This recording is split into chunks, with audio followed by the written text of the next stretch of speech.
Estamos recebendo aqui no Rádio Revista a presidente do COMAD, o Conselho Municipal de Políticas sobre Drogas de Brusque, a Jocineide Minella Kniss, e também o Glauber Rodrigues Robelo, psicólogo do CAPS-AD. Os perigos do vício em jogos de azar é tema. Esse tema, aliás, já foi levantado aqui na semana passada, dentro do Conexão 92, e a gente volta a esse tema porque é preciso falar e falar muito, divulgar bastante. Vou começar com você, tudo bem? Tudo bem, muito bom dia, ouvintes da Rádio Cidade. A gente agradece mais uma vez a oportunidade, fala em nome do COMAD, e realmente é um assunto muito importante que acho que não se esgota, né, nós falarmos sobre. Essa é a Jocineide. Glauber, bom dia, seja bem-vindo, bem próximo do microfone, por gentileza, nós estamos improvisados aqui. Bom dia, Rádio Cidade, prazer até aqui com vocês, compartilhando o conhecimento da prática, né, do serviço relacionado ao CAPS-AD e falar sobre esse tema importante para se pensar em prevenção, tratamento e também atividades curativas relacionadas ao quadro. Muito bem. Ô Jocineide, o vício em jogos de azar, qualquer tipo de jogo de azar, ele está no mesmo grau de preocupação em relação ao álcool, à droga, ou são graus de preocupação diferentes? Bem, até o Glauber e eu, a gente estava conversando antes de entrarmos justamente sobre isso. Quem sabe ele tem mais conhecimento técnico para falar sobre, mas o ponto onde converge é justamente a dependência. Então, tanto as substâncias, o álcool, né, esses externos, causam a dependência tanto quanto os jogos, que não se consome nada efetivamente, mas causa tanto dependência quanto. Aí do aspecto técnico vamos lá, vamos falar de cérebro. O jogo ou o vício no álcool, droga, ele atinge o mesmo hemisfério, o mesmo local, ou são coisas diferentes? Isso aí é uma pergunta interessante, né? Porque se tratando de, primeiramente, falar sobre a questão do CAPS-AD, que é um centro de atenção psicossocial, para o tratamento de álcool e outras drogas. Quando a gente fala sobre essas duas perspectivas de pessoas que têm a dependência química e outras relacionadas a jogos patológicos, a gente entende que existem características diferentes. No CAPS-AD, a gente tem um perfil lá que a maioria, né, dos pacientes, né, tem um quadro de dependência química relacionado a múltiplas drogas e outros com a sua especificidade. O que é mais típico? Usuários de cannabis, usuário de álcool, cocaína, crack, são as especificidades que mais se apresentam.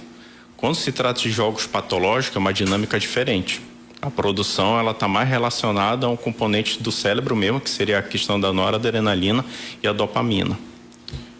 Agora, essa questão, como é que se orienta esse tipo de tratamento? Eu só vou pegar uma carona numa situação, não é nova, você deve se lembrar até de um vídeo até que o Luciano Hang publicou, falando o seguinte: olha, nós estamos sofrendo um casos no plural, onde até tem funcionários colaboradores nossos que estão pedindo rescisão, estão pedindo para sair do emprego, para pegar o dinheiro de rescisão, para poder alimentar esse vício. A pergunta é a seguinte: nós estamos falando, quando a gente está falando do vício em álcool, você tem o álcool, enfim, tem a bebida. Em droga, tem a maconha, tem a cocaína, enfim, outras drogas, LSD, enfim, crack e tudo mais.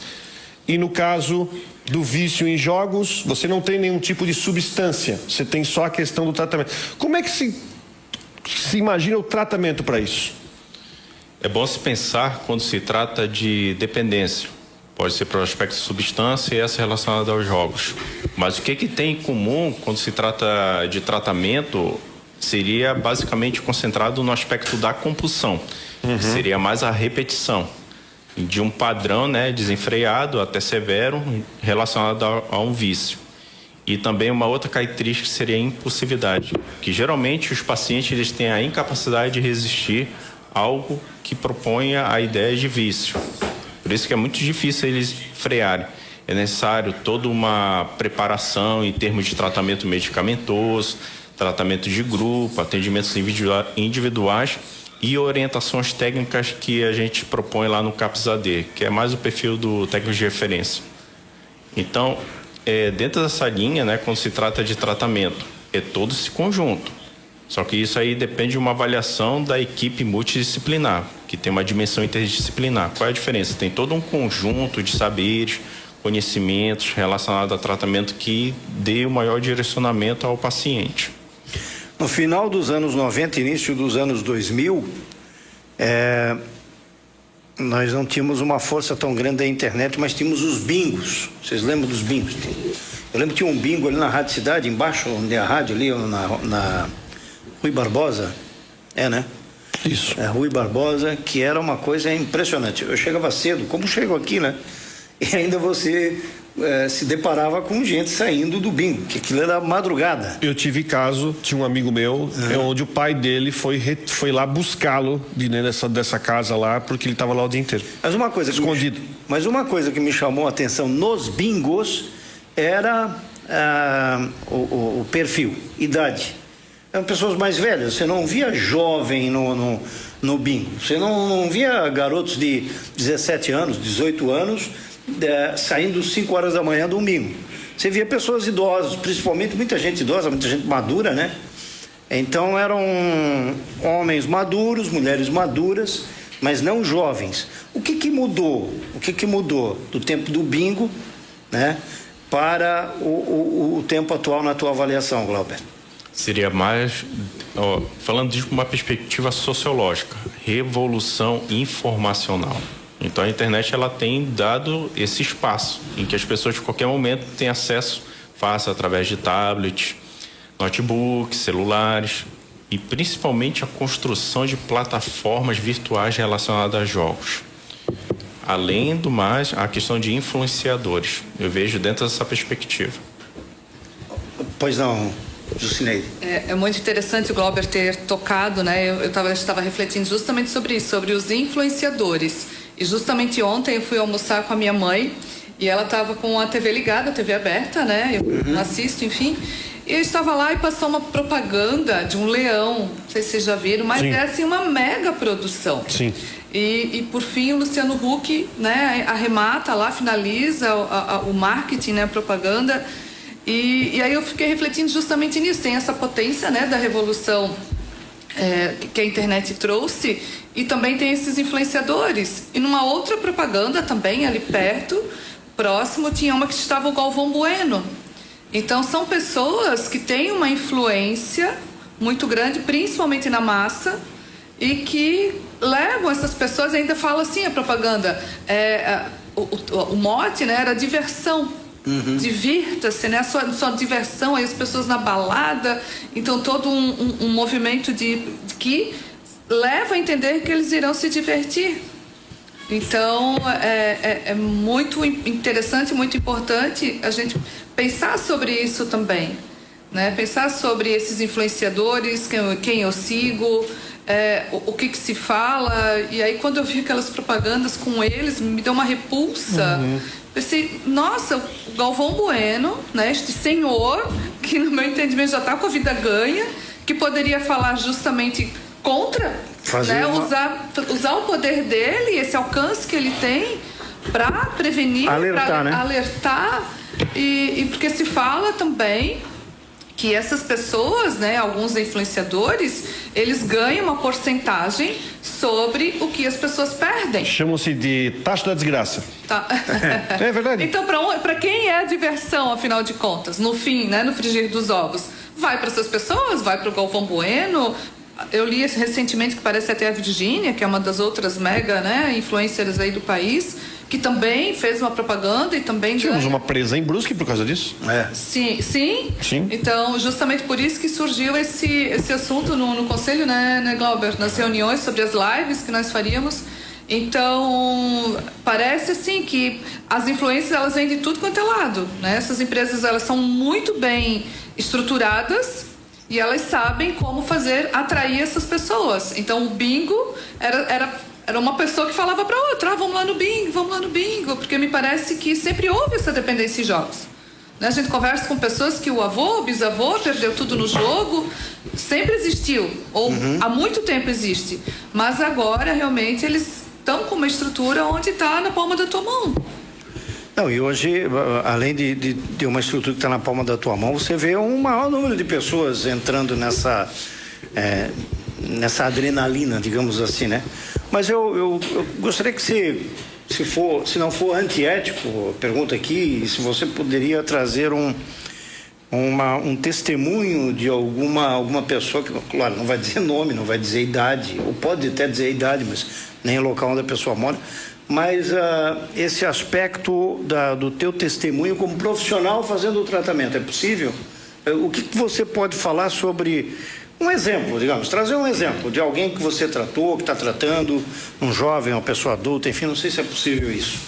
Porque às vezes o exemplo ele acaba sendo muito mais importante do que somente a nossa fala aqui. Claro que aqui é importante o debate, mas quando você traz o exemplo, por exemplo, quando você traz alguém que perde família, perde patrimônio, perde os amigos, enfim, vira um sujeito, um indivíduo que está totalmente desacreditado perante os olhos da família. Quando você perde a família, né, perder os amigos é uma coisa, agora perder a família, então se é possível trazer um exemplo. Acho interessante, né, quando puxa essa linha de raciocínio relacionada à dinâmica familiar. Porque, assim como o CAPS-AD, né, ela trabalha tanto com os pacientes, a gente também leva em direção à questão do acompanhamento dos familiares nesse processo de tratamento. Então, se tratando dessa perspectiva do jogo patológico, também a família ela é afetada. É por isso que é interessante a participação da família, né, para tentar relativizar possíveis consequências relacionadas à perda de bens. Mas, assim, dentro de uma perspectiva técnica e profissional, são raros casos, é o que mais são evidentes dentro do tratamento de saúde mental. Existe a possibilidade de tratamento, só que tem toda aquela questão da ética para manter a descrição. Mas uma coisa assim que é possível colocar dentro de uma contribuição teórica, técnica de acompanhamento de paciente, que existe a possibilidade do sujeito viver da melhor maneira possível, lidando com seu comportamento, a qual ele vai ter que perceber isso com o tempo, os prejuízos que ele tem captado ao longo desse prejuízo relacionado aos jogos patológicos. Mas isso leva tempo? Cada caso é um caso, obviamente, né? Mas, assim, em média, um trabalho desse de recuperação da pessoa, de inserção no ambiente de trabalho, principalmente, na sociedade, na família, tem uma média de tempo? Isso aí também depende muito de paciente. Mas quando se trata, né, de tratamento para dependência química, relacionado ao tratamento, ela depende da especificidade do paciente. O CAPS-AD, né, ele não trabalha somente dentro de uma perspectiva preventiva, relacionada à promoção da saúde. Ela tem uma pegada assim mais de subjetivo e curativo.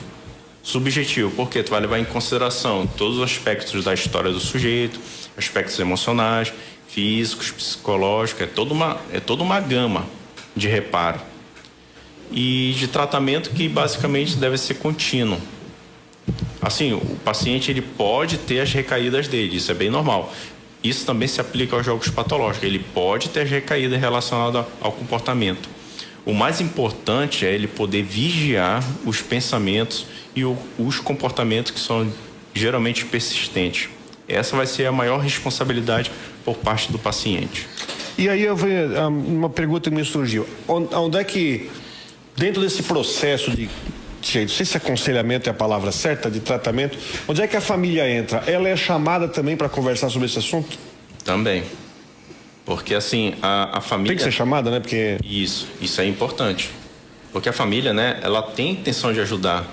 A abordagem que às vezes é interpretada de forma negativa por parte do paciente. É por isso que é importante nessas reuniões que são realizadas no CAPS-AD, para ter dentro desse esboço qual seria a abordagem correta para entender ou estar no lugar de um paciente que tem uma dependência específica. Entende? Mas uma coisa assim, dentro de uma prática profissional, eu sempre recomendo a monitoração. principalmente quando envolve o aspecto financeiro, porque o problema não é ter dinheiro por um paciente que tem alguma dependência específica. O problema maior é a atribuição que o sujeito dá ao dinheiro quando é aplicado. Por isso que a monitoração é o papel fundamental da família estar atenta a esses deslizes ou condutas que são geralmente evasivas em relação ao tratamento. Porque eu estou pensando numa coisa, posso estar falando, né, mas no caso de jogos, eu acho que a principal questão aqui é fiscalizar o celular ou a ferramenta que a pessoa tem para acessar a internet, até pode ser um computador. Certo? Porque isso tem a ver a pessoa ficar pendurada no celular, é claro.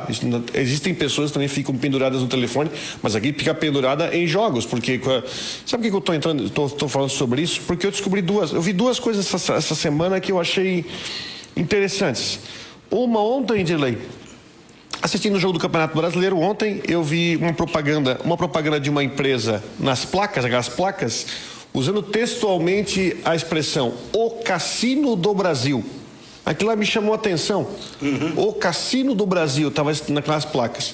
E outra coisa que eu descobri, que aí eu falo sobre esse negócio de ficar pendurado na internet, existem sites que fazem hoje transmissão ao vivo 24 horas de roleta, Dirley, que botam pessoas como croupier ao vivo na internet, que ficam lá, depois trocam entre outra pessoa, ficam 24 horas no estúdio ao vivo fazendo isso. Porque eu acho que tem muito a ver com a questão de excesso de celular. Eu acho que talvez deve ser a primeira coisa a ser feita é controlar o acesso à internet, né? Seria basicamente... É difícil, né? É um aspecto que é difícil, é por isso que é importante orientar a família sobre as certas condutas que os pacientes adotam. Você falava aqui fora do ar que vocês estiveram em Florianópolis, Jacineide, conversando com o deputado Napoleão Bernardes. Qual foi o tema da conversa? Qual foi a ideia desse encontro?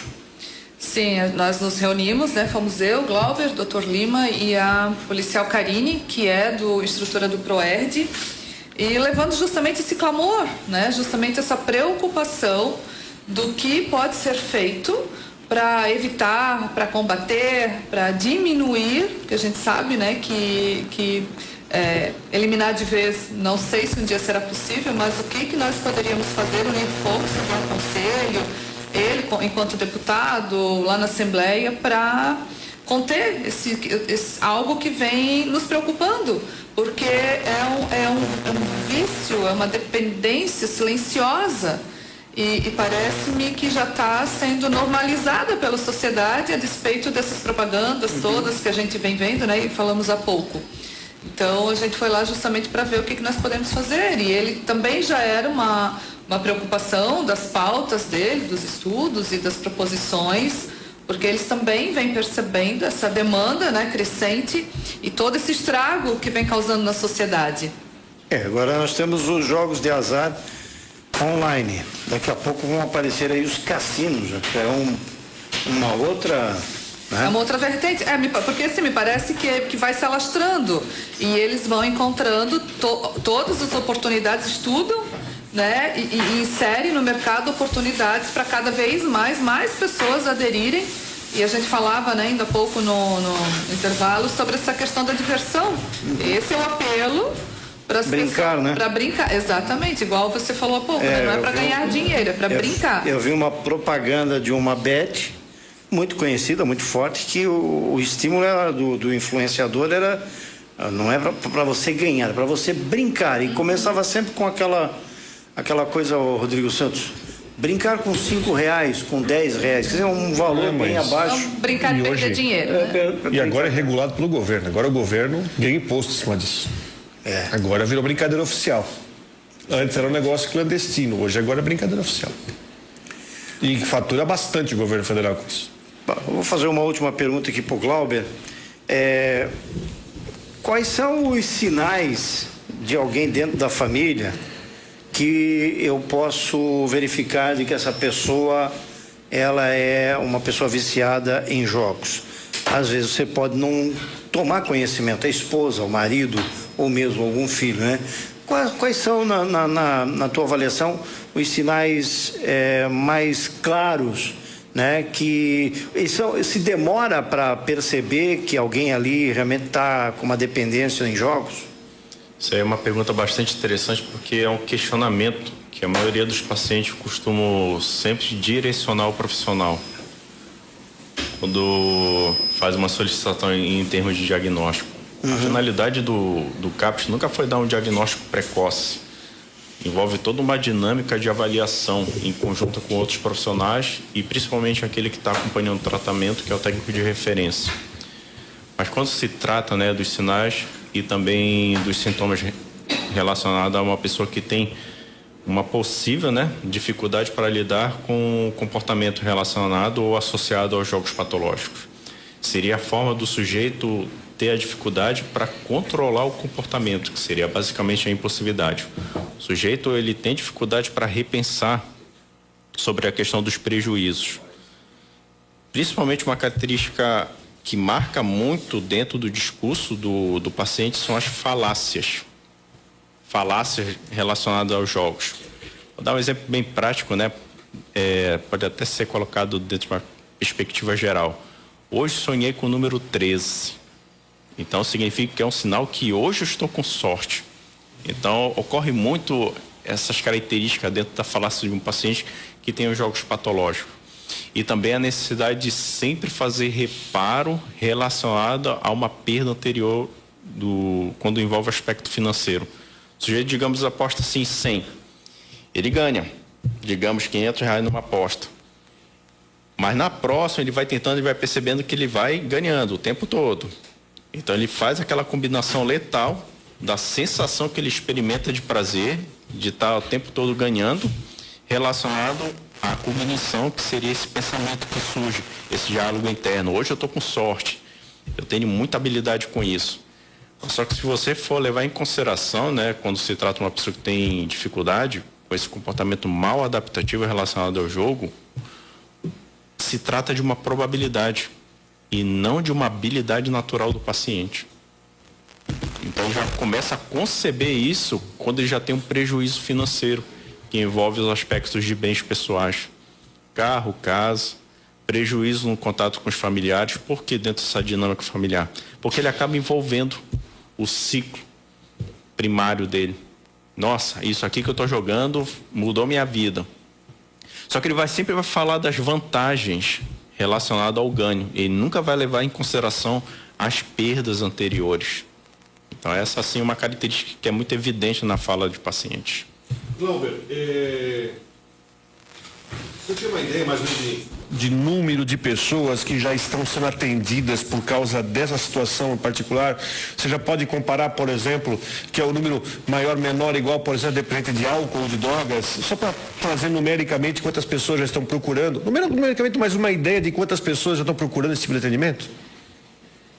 Olha, é bem baixo. É baixo? Bem baixo. Mas não significa que a demanda seja baixa. Sim, sim. Dentro da cidade. Porque realmente envolve todo um aspecto que se chama de pré-contemplação. O sujeito demora muito para perceber a questão dos prejuízos. Porque ele fica naquela situação de estar sempre tentando reparar aquilo que ele gastou. Então ele fica nesse ciclo vicioso relacionado às apostas. Isso assim que é uma situação que deve ser vigiada atentamente pelo próprio sujeito que tem a dificuldade relacionada aos jogos patológicos. Muito bem. Agradeço aqui a presença dos nossos convidados. Nessa manhã, Jacineide Minella Knisk e também o Glauber Rodrigues Rabelo, ela que é a presidente do COMAD e ele que é psicólogo do CAPS-AT. Uma campanha agora está sendo elaborada, já existe alguma coisa já em nível municipal com a parceria Prefeitura-COMAD ou ainda não? Bem, em junho, estamos trabalhando o mês de combate e prevenção do álcool e drogas, né? Então, dia 26 ou 29, eu confundo, 29, salvo engano, é o Dia Mundial. Então, a exemplo do ano passado, que nós fizemos a caminhada e o Fórum de Políticas Públicas, né, onde a gente trouxe o tema da infância e adolescência, esse ano nós iremos replicar também. E quando a gente fala em união com o poder público, e quando o Glauber traz também, os estudos trazem, né, que os neurotransmissores que são ativados na dependência dos jogos são os mesmos que numa dependência química, por um exemplo, a diferença é não o consumo de alguma substância. A gente fala na questão da prevenção, e aí trazendo, né, para os órgãos públicos, a questão de espaços de lazer.